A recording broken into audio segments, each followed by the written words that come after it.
Welcome to another inspiring episode of the Elite Expert Insider Podcast. Hosts Melanie Johnson and Jen Foster are the owners of Elite Online Publishing. They're both Wall Street Journal, USA Today best-selling authors. We're really glad you're here because this podcast was designed for you. Meet industry experts that share their secrets and strategies. Get successful results for your business in money, relationships, health, and your life. Each episode is going to inspire you to take action towards reaching your greatness. Hi, and welcome. This is Melanie Johnson. Thanks for joining us for another fantastic podcast here today. Have you ever thought about how to get financial freedom and abundance through your mind, through a shift? Well, we're going to learn what that shift is today and how to move towards abundance and financial independence. But first, remember to subscribe to our podcast and share it with your friends and leave us a comment. We always like to hear from you, and we always like to get more subscribers so more people can get this fabulous information. So we have a great guest today. Her name is Millen Livis. Is that correct, Millen? Yes, it is. All right. And she is an entrepreneur. She has worked on Wall Street. Tell us a little bit about how you got to where you are today and your background.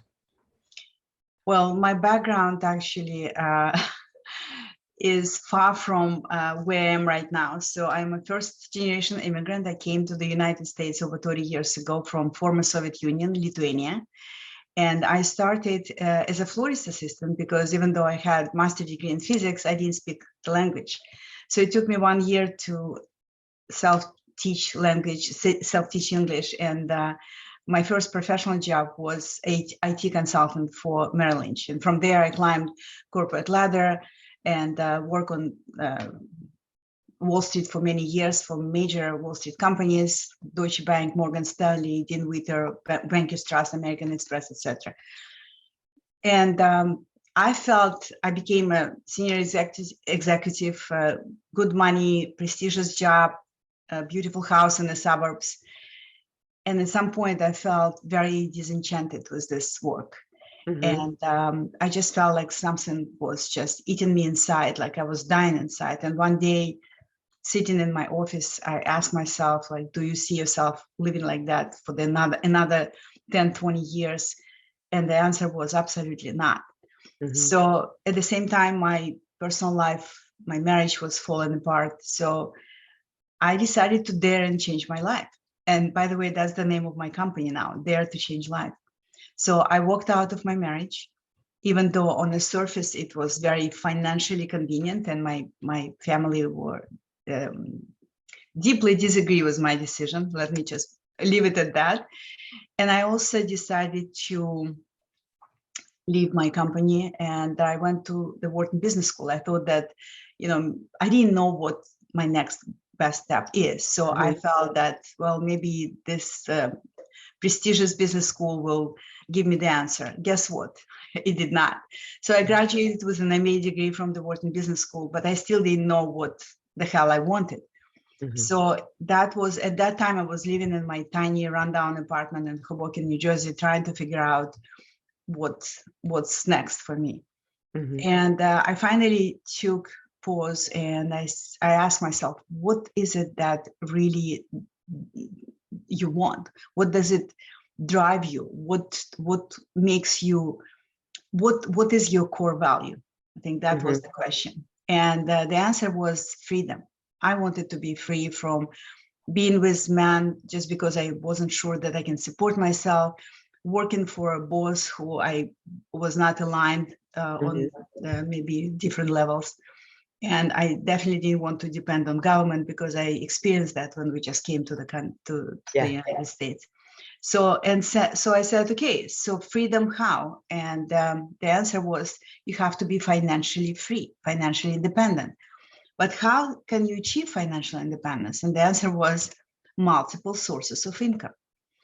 So I already knew how to invest in the stock market, but I knew that it was not enough. My income from dividend-paying stocks was not enough. So that's when I embarked on a long journey of learning how to be a successful real estate investor. So I studied with the best investors in the country, And I started my own real estate investment company. I got business partners and we were doing very well. And then 2008 happened and everything fell apart. And I fell apart with everything. I became depressed. I was financially broken, financially broke and emotionally broken because I was alone. I didn't have anyone to share my situation. I was embarrassed. I felt ashamed. I felt like, your failure was written on my forehead. So yeah, I got to the point that I was like, you just wasted your life. And why don't you just end it right there? So that was my Valentine's Day, 2008, when I contemplated this. And then I think it was by the grace of God, I met a neighbor and we started talking, and she said, I want you to talk to this person. He is a really good contact for you. And so he called me, and he happened to be a life coach. And we started talking, and I kept saying, I'm such a failure, I'm such a failure. And he said, you're not a failure. Failure is not a person. Failure is an experience. It has the beginning and the end. And that was eye-opening for me. And then he said, you've got to work with me. And I was like, you kidding me? I can't afford you. And he said, oh, my darling, you cannot afford not to work with me. And that was the turning point in my life, making the decision not from where I was, like, looking around. I was, like I said, I was financially broke, and I didn't feel that there is any future for me. But I took this leap, and I started working with him, and started feeling better, eating again, sleeping again. And within a few years, I made really good investment decisions. And within a few years, I became financially independent. And then I decided, okay, so I have all this information, since, you have a publishing business.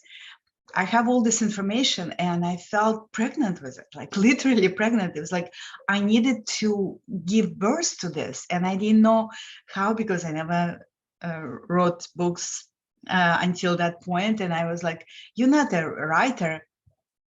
I didn't care. I just started writing. I just started basically downloading everything that I had in my body, not only in my mind, but in my body, because, it was very emotional writing for me at that time. So, and that's how my first book, A Shift Toward Purpose, Secrets to an Amazing Career, was born. Well, let's dive into some of that, some of those tips. So tell us, how do we make better financial decisions, and what are those better financial decisions? So first of all, to make better financial decisions, you have to have a wealth mindset, not consumer mindset. Mm-hmm. Most people, especially in the United States right now, have consumer mindset, immediate appreciation for whatever they want. Like, I want this, I want it now. Mm-hmm. And wealth mindset assumes, or investor mindset, or some people call it abundance mindset, assumes that you really have a bigger picture on your goals and your vision. Mm-hmm. Like what exactly that you want to experience in life, who exactly do you want to become, and how do you want to contribute in life? Because one of our, we have human needs, and we have also spiritual needs, and spiritual needs desire to grow and develop, and desire to contribute. So you have to be aware of your values, right? When you have goals and you know your values, it's very easy to make better financial decisions, because you align your values with your goals. For example, this is just one tip. For example, in my case, I knew that my value was freedom. So it was very easy for me to say no to latest car brand or Armani suit. It was very easy for me to make the decisions to say no to some spending that was not aligned with my ultimate goal. I said to myself, I would rather have stocks than stuff. Okay, so very important, when you know your values and you know your goals, make sure that that they are aligned, because if they are not aligned, somehow you will sabotage yourself. People sabotage themselves if they're not aligned, because for some people, and I'm not judging, for some people values like, look wealthy or have a very prestigious, maybe job or career or something like that. So just be aware of what is important for you, and then be clear in terms of aligning this, right? So that's one tip. Now, we're approaching holidays, so maybe the second tip would be a good idea as well. During the holidays, we all think like, oh, I want to buy presents for this person, etc. Especially, if you have young children and you have maybe limited budget at the moment, maybe you're going through financial contraction. So be aware of the fact that your presence might be more valuable to your loved ones than your presents. Okay, so it's presence versus presence. So make some plans to spend time together. Maybe if you have young kids, have some playtime with them. If you have teenagers or grown-ups, maybe have some trip together, or like, it doesn't have to be expensive endeavor, right? So just keep in mind that we all crave attention and connection these days, right? More than anything else. And gadgets will be forgotten, but your experience will not. So yeah, I love that. You could even have, like a little family outing, a picnic, whatever, building a snowman together, and all those different things would be great. And you're creating memories and connection, and those have just as much value. So instead of gifts, you have the gift of time. And what about, so many people struggle with mounting debt?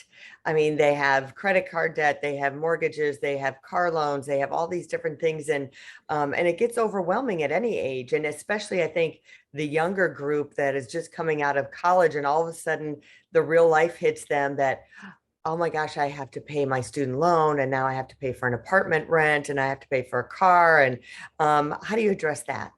Well, welcome to the real human life.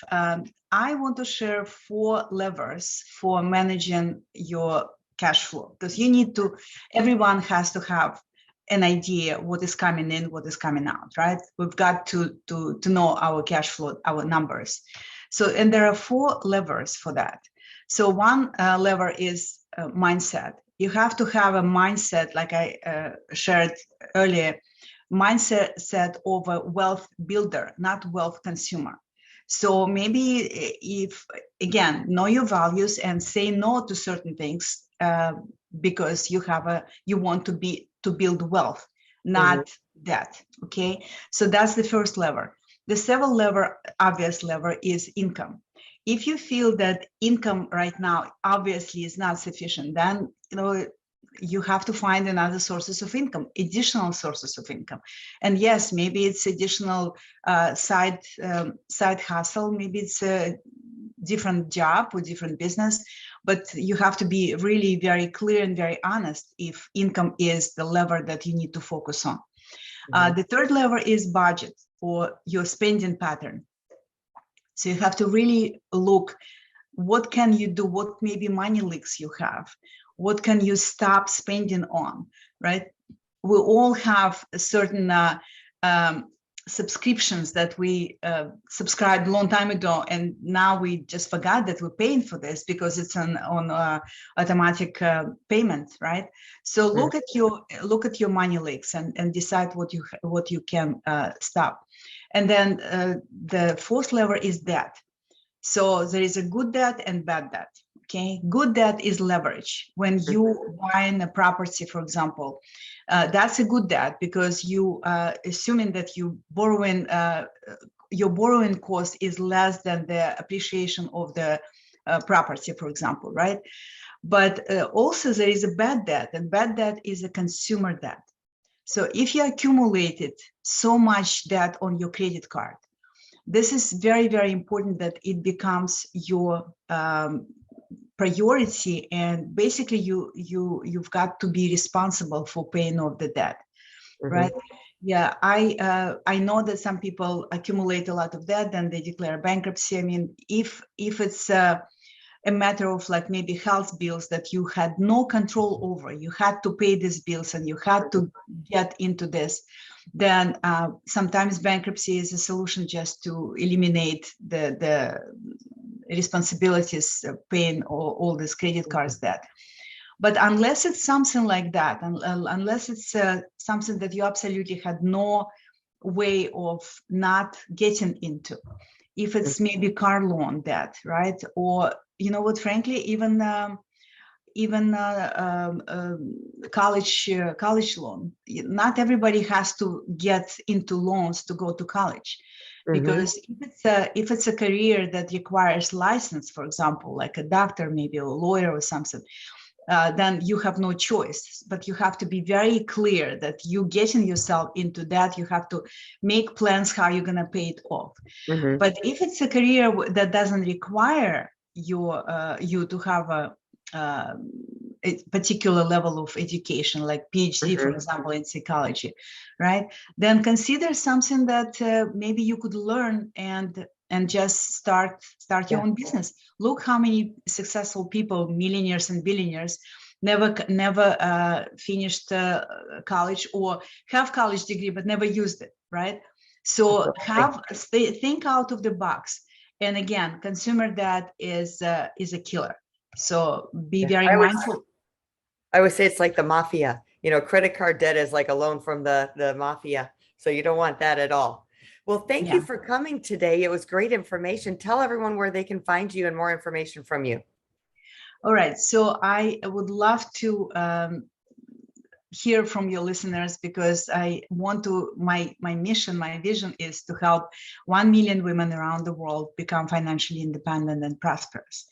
So I know that we're all in a different situation right now, and it's maybe not the easiest situation right now. So I want to invite your listeners to schedule a complimentary consultation with me, 30 minutes consultation that I call Never Worry About Money Again, where we will talk about where you're right now, where you want to be, and we will map specific steps that you can take from where you're now to where you want to be. So if you want this map to financial independence in your life, because it's unique for everyone, you can go to speakwithmillen.com, speakwithmillen.com, Millen double L, and schedule your complimentary consultation. And I think you will be very, you will have more clarity. What is your best next step? If financial freedom is one of your vision. I would think that would be everyone's vision, to have financial freedom. Thanks, Millen, so much. Thanks for stopping by the podcast today. And remember, if you're getting ready to write or publish a book and you need help with writing, publishing, and marketing, we guarantee all our authors will be #1 bestsellers. Contact us at Elite Online Publishing. Well, thanks. We'll see you next time. Remember to subscribe and have a great week. Thank you, Melanie. Hey, are you looking to increase your revenue, build credibility, and elevate your brand? This podcast is brought to you by Elite Online Publishing, an innovative publishing and full-spectrum marketing company. They will publish and market your book to make it a #1 bestseller.